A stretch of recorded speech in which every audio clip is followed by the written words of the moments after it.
우리는 이제 이 8월에 복의 근원이 되는 삶이라고 하는 주제를 가지고 5주에 걸쳐 하나님의 말씀을 나누고자 합니다. 그 중에 제일 먼저 우리가 복의 근원이 되는 삶의 시작은 어디서 시작되느냐, 그것은 오늘 우리 암송 말씀 창세기 12장 1절에서 2절에 하나님께서 아브라함을 부르시면서 뭐라고 말씀하셨냐면 너는 복의 근원이 될지라. 새로 번역된 새 성경에는 뭐라 그러면 너는 복이라 이렇게 말씀했습니다. 오늘 우리가 복의 근원이 되시기를 주님의 이름으로 축원합니다. 그렇다면 어떻게 복의 근원이 될 수 있을까? 그 중에 제일 먼저 중요한 것은 blessing, 다른 사람을 우리가 축복하며 살아가는 것입니다.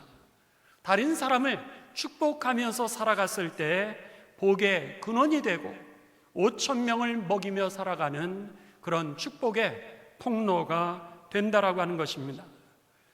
여러분들이 잘 아시는 목사님 중에 한 분이 김동호 목사님입니다. 김동호 목사님은 높은 뜻 숭익교회를 이제 개척하시고, 그리고 그 교회가 성장하여서 4교회로 함께 나누어서 곳곳에서 복음의 사역을 이제 펼치시는 그런 귀한 목사님이셨고, 또 그분은 은퇴를 하셨습니다. 그런데 그분이 은퇴를 하시고 나서 폐암이라고 하는 병에 걸리셨습니다. 병원에 가서 진찰을 해보니까 폐암 2기였습니다. 목사님이 이 폐암이라고 하는 그 의사 선생님의 소견을 듣게 되면서 하나님 앞에 그렇게 말씀하셨다고 합니다. 하나님, 왜 하필이면 나예요? 왜 하필이면 나예요?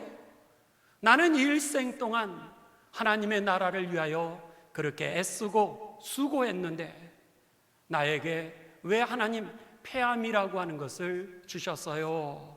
그러면서 하나님에게 불평을 했다고 그럽니다.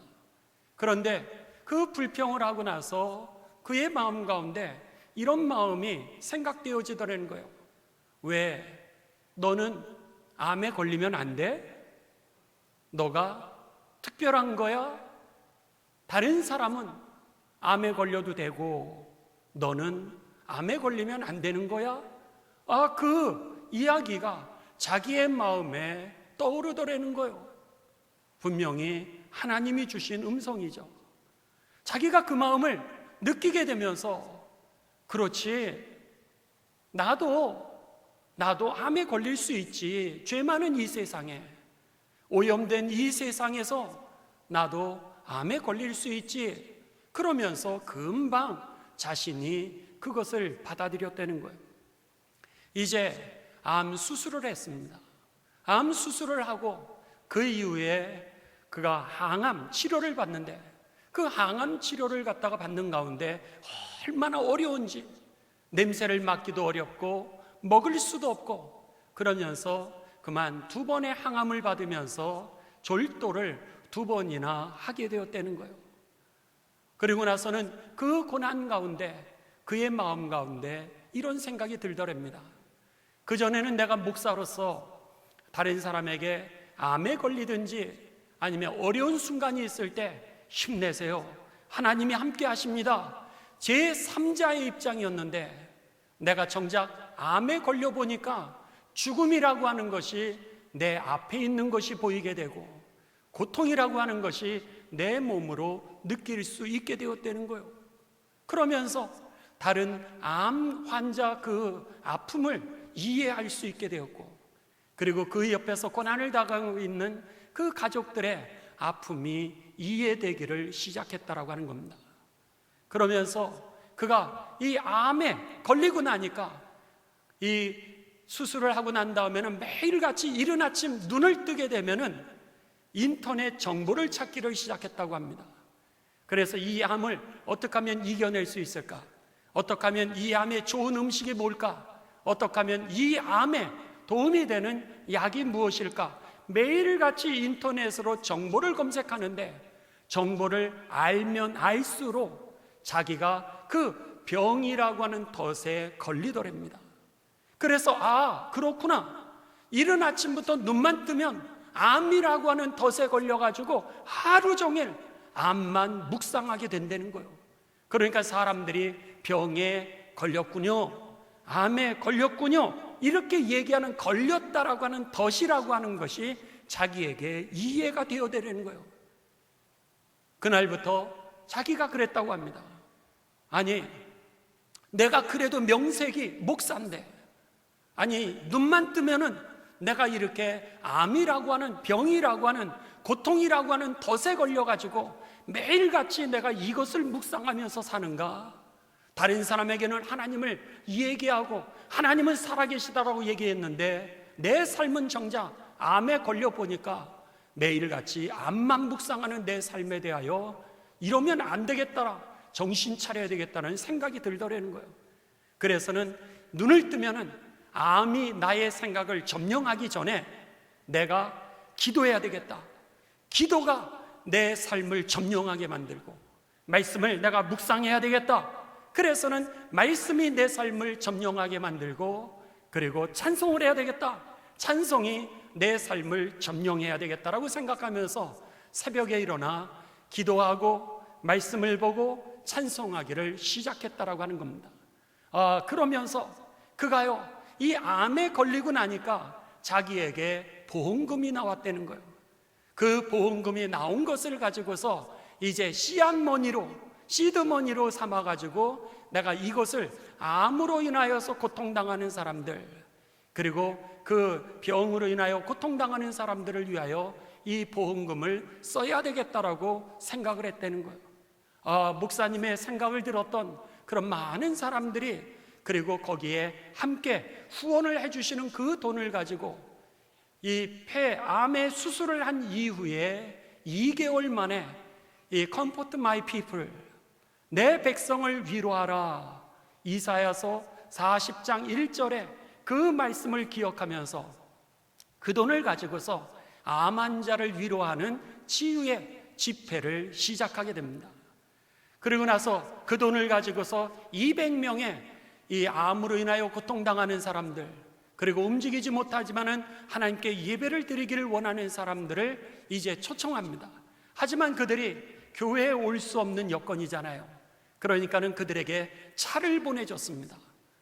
앉을 수 없는 사람, 늘 누워있는 사람들, 그들에게 차를 보내줘가지고 그 차로 그들을 실어오는 거예요. 실어와가지고 200명을 초청한 가운데 그 가족과 이 환자들이 이제 이곳에 모이게 됩니다.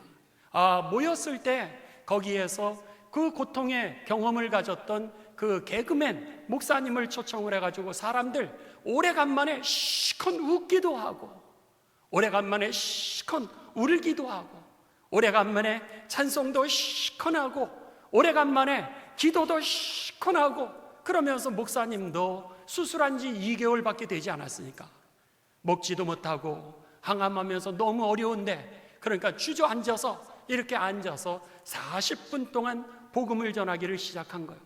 사람들도 울고 목사님도 울고, 그리고 그 안에서 마음껏 찬송하면서 서로 위로받는 시간을 갖게 되었습니다. 그게 Comfort My People, 거기에서 제일 앞자를 따서 CMP. 그래서는 그 집회를 한 달에 한 번씩 열기를 시작했고요.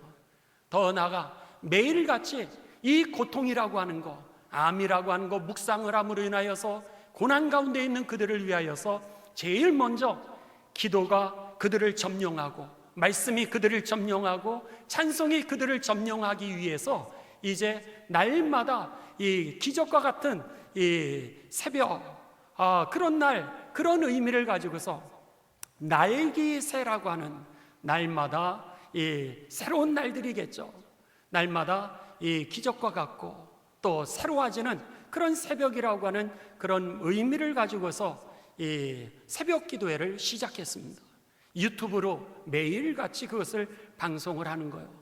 얼마나 많은 사람들이 그 고난 가운데에서 그 영상을 보면서 하루를 시작하고 또 믿음으로 살아가고 있는지 모릅니다. 여러분, 이것이 바로 복의 근원이 되는 삶인 줄을 믿습니다.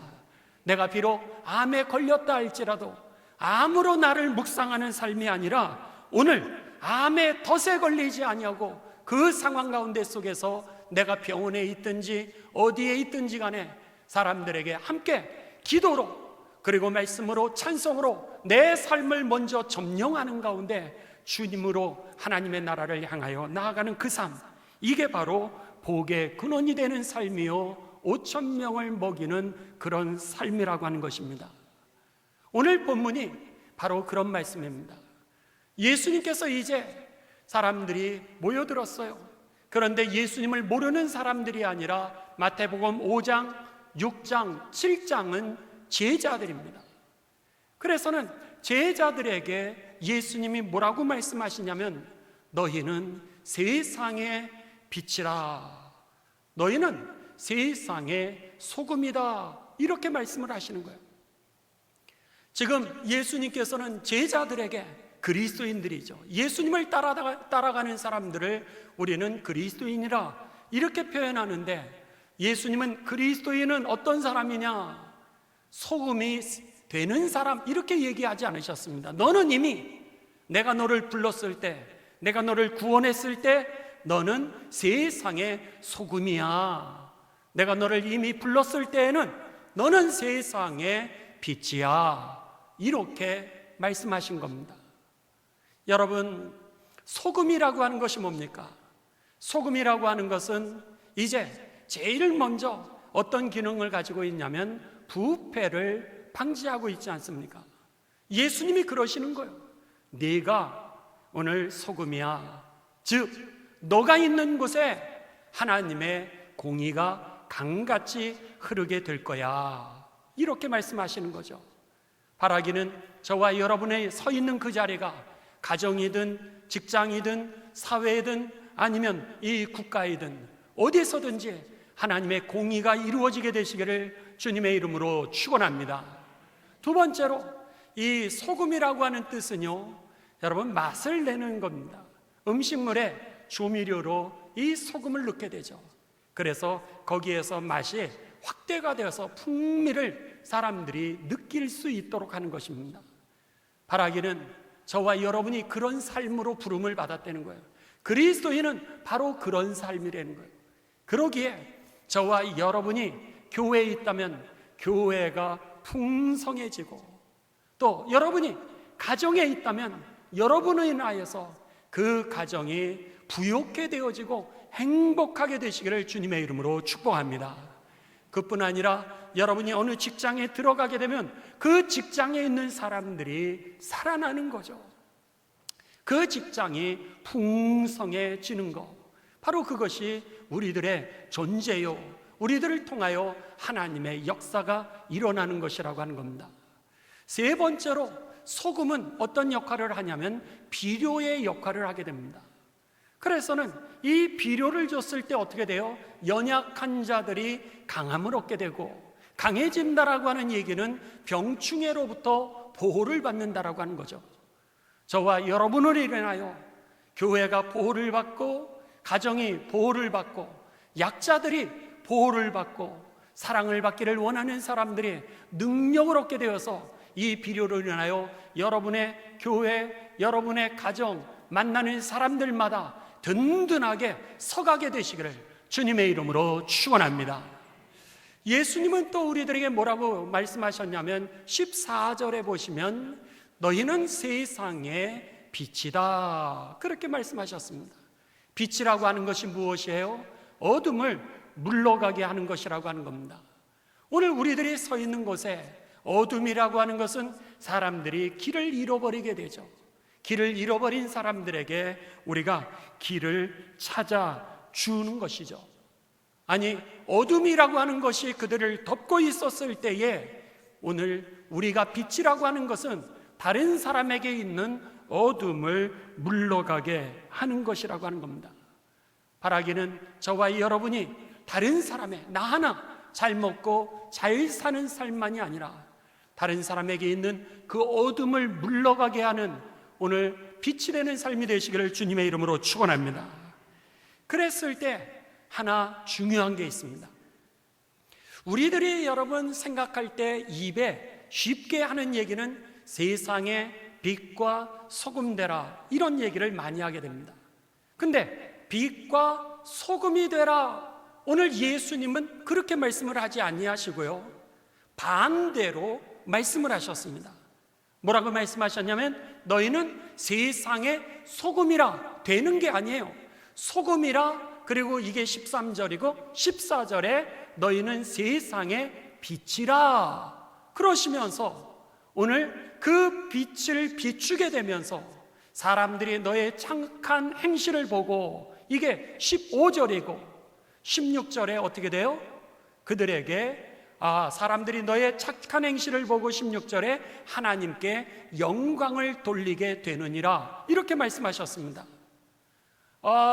이 얘기는 뭐예요? 여러분, 우리가요, 소금이 먼저라고 하는 겁니다. 소금의 속성은 뭐냐면, 내가 다른 사람에게 부패를 방지하고 다른 사람의 맛을 풍미하게 해주고, 그리고 다른 사람에게 있어서 병충해를 보호해주면서 그들이 든든하게 서가게 하는 것, 이것은 어떨 때 일어나게 되냐면 소금이 녹아야 된다라고 하는 원리입니다. 절대로 소금의 결정체가 살아있으면, 녹지 않으면 오늘 그 맛을 낼 수 없게 돼 있는 게 소금이라고 하는 거죠. 예수님께서는 제자가 누구냐라고 이렇게 말씀하시는 겁니다. 도대체 그리스도인이 누구냐? 그리스도인의 정체성에 대해서 얘기하시면서, 너희는 세상의 소금이고 빛인데, 너희가 죽을 때, 너희가 녹아 없어질 때에 그 녹아지는 것을 통하여 빛이 드러나게 되고, 이 빛이 다른 사람에게 착한 행실이 되어서 그것을 그때서야 사람들이 보게 된다는 거예요. 그 빛을 보게 되면서, 착한 행실을 보게 되면서, 그 다음에는 어떻게 돼요? 비로소 하나님의 영광을 돌리게 되는 거야, 이렇게 말씀하고 있습니다. 복의 근원의 첫 번째 삶, 우리가 세상의 소금이 되어서 나를 녹이는 겁니다. 나를 녹이고, 그리고 이것이 빛을 발하여서 이제 다른 사람에게 착한 행실을 보고 하나님께 영광을 돌리게 되시기를 주님의 이름으로 축원합니다. 그렇다면 제일 중요한 것은 어떻게 우리가 세상의 소금이 되고 빛이 될 수 있을까라고 하는 그런 방법입니다. 그랬을 때 오늘 우리가 이미 주제에서 여러분들에게 말씀을 드린 것처럼, 여러분, 다른 사람을 축복하는 겁니다. 다른 사람을 축복한다, 이 God bless you, God bless you, blessing이라고 하는 이 단어의 라틴어라든지 혹은 영어의 뜻은요, 좋게 말하다, 그런 뜻입니다. 다른 사람에게 내가 좋게 말하고 다른 사람을 칭찬하는 것을 축복이라고 이야기합니다. 또 그들에게 행복을 기원해 주는 것, 이것을 축복이라고 이야기하고 있습니다. 그런데 세계적인 선교학자인 이 마이클 프로스트라고 하는 이 호주의 이 신학대학의 부총장입니다. 그런데 이분은 도대체 축복한다라고 하는 이 단어의 뜻이 무엇일까를 이렇게 번역했습니다. 다른 사람의 팔에 힘을 보태주는 것. 축복이란 다른 사람의 팔에다가 힘을 보태주는 것이라고 하는 겁니다. 그래서는 구체적으로 얘기한다면 사람들이 가지고 있는 그 인생의 짐을 내가 덜어주는 것이라는 거예요. 사람들이 편하게, 조금 더 편하게 숨을 쉴 수 있도록, 좀 더 편하게 숨을 쉴 수 있도록 도와주는 것이고요. 또 상대방의 길을 살려주는 것, 또는 그들의 고통, 가지고 있는 고통들을 완화시켜주는 것을 갖다가 축복이라 이렇게 이야기했던 것입니다. 여러분, 그런 면에 있어서 이 주간에 여러분에게 숙제를 드립니다. 나도 폐암에 걸렸지만은 그럼에도 불구하고 내 자리에서 내가 어떻게 다른 사람을 축복하며 복의 근원으로 살아갈 수 있을까? 그랬을 때 여러분의 모든 형편에서 이제 할 수 있는 거, 이제 그 세 가지의 도전을 여러분들에게 숙제로 드리게 됩니다. 첫째로는요, 일주일에 3명을 축복하시기 바랍니다. 일주일에 3명을 축복하고 그 중에 1명은 예수님을 믿지 않는 비그리스도인들에게 축복하시기를 바랍니다. 제일 먼저 어떻게 하라고요? 3명을 축복하시면서 살고, 두 번째로는 그 3명 가운데 1명은 예수님을 믿지 않는 그런 사람을 축복하시기 바랍니다. 그 다음에 이것을 갖다가 구체적으로 우리가 어떻게 할 것인가? 첫 번째는 위로의 말을 하시기 바랍니다. 위로의 말, 위로와 격려의 말을 해주십시오. 두 번째는 여러분 착한 행동을 하시기 바랍니다.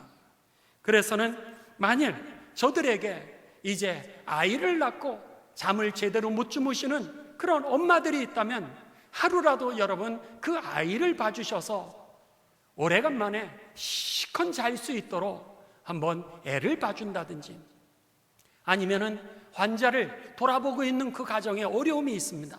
그렇다면은 하루 여러분들이 그 환자를 돌아봐 주시고 그 가정이 하루 나가서 영화를 보든지 아니면 쉴 수 있도록 그렇게 도와주시기를 바랍니다. 친절한 행동입니다. 그 다음에 세 번째로는 마음의 선물입니다. 크리스마스 때 하는 것처럼 커다란 선물을 하는 것이 아니라, 여러분 요즘 복숭아 많이 나오지 않습니까? 거기에 물이 많고 그리고 단 거가 있다면 그거 하나, 땀을 흘리는 사람들에게, 수고하는 사람들에게 복숭아 하나라도 따스한 마음을 가지고 그것을 그들에게 여러분 전하시기 바랍니다. 그랬을 때 놀랍게도요, 오늘 이 세계적인 선교학자 마이클 프로스트는 뭐라 그러냐면, 우리가 다른 사람에게 찾아가서 예수님을 믿으세요, 구원을 받습니다 라고 그들에게 전도하는 것과 오늘 이렇게 축복하면서 전도하는 것의 열매의 차이는 무려 50배 이상이 차이가 나더라는 거예요. 몇 배 차이가 난다고요? 50배 이상이 차이가 나더랍니다. 무엇을 가져서가 아니라 오늘 우리가 다른 사람들에게 위로의 말 한마디 하는 거, 그것이 문자일 수도 있고요, 전화일 수도 있고요, 이메일일 수도 있고 어떤 모양일 수도 있습니다. 그러나 그들에게 우리가 위로의 말, 격려의 말 한 번 하는 거, 그리고 더 나아가서 우리가 친절한 행동을 하나 하는 거, 이사한다면 도와준다든지, 그렇게 우리가 친절한 행동을 하나 하고 그리고 마음에 자그마한 사랑의 선물들을 나눴을 때 거기에 우리가 녹아지는 이 소금의 역할을 통하여 빛이 드러나면서 우리의 선한 행실을 통하여 많은 사람 주의 영광을 보게 될 줄을 믿습니다. 오늘날 우리 대한민국의 사회 봉사를 여러분 체크를 해보니까 그리스도인들이 대한민국의 봉사의 70% 이상은 교인들, 그리스도인들 교회가 하고 있었다라고 하는 겁니다.